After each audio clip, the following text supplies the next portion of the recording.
to lead us home from India, we have Bharti who is going to come and tell us about her experience with, and I'm going to have to read this very closely to get it right, Praveen Lata, Sansthan and Carvers India Traders LLP. 8 out of 10? Welcome.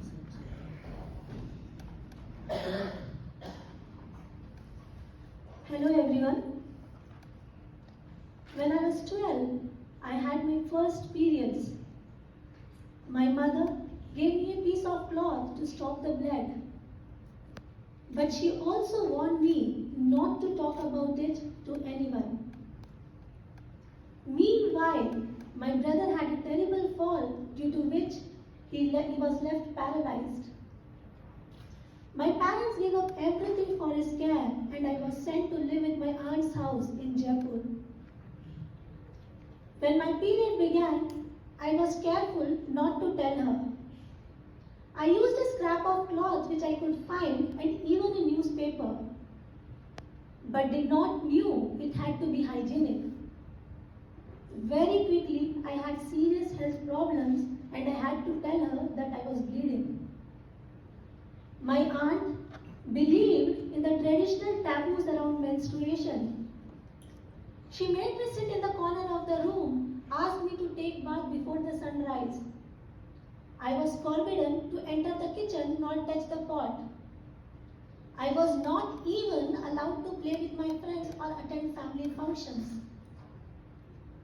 I felt this was a terrible disease which affected my mental health, due to which I stopped going to school. When my school called my parents, my father rushed to check on me, when he was warned strictly by my aunt to get me married. My father was an educated person. He protected on me. He educated me about the natural process around menstruation and also guided me on how to manage it safely. After which, I moved to live with them who were going through financial crisis and started supporting them, taking up odd jobs while I completed my studies. My experience is not rare. In India, only 36% of women have access to disposable sanitary pads. The majority still uses cloth. The disposable pads available in the market contains plastics, chemicals, perfumes, which is terrible for the environment and often not beneficial for women's health.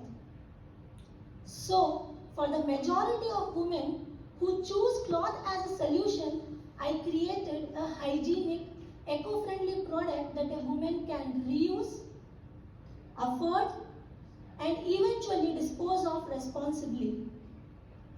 These pads were made of bamboo charcoal fabric, which can be washed up to 160 times and can be reused, that is for 4 to 5 years. It is naturally antibacterial, highly absorbent, odor-free, and it resists stains. The best of all, it is affordable and also saves our environment from plastics and chemicals, which takes around 500 to 1800 years to decompose. We also train vulnerable and marginalized women on making these pads who get sustainable livelihood. I named it Merapad, which means my pad. Today it has become my pad for over 1 million women and I'm still counting on it. Thank you.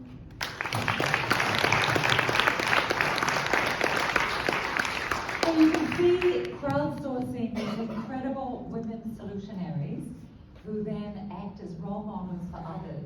But you can see they're ahead of the game, right?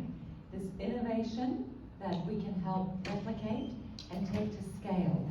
And as Danielle so eloquently says, these are the Fortune 500 of the next decade.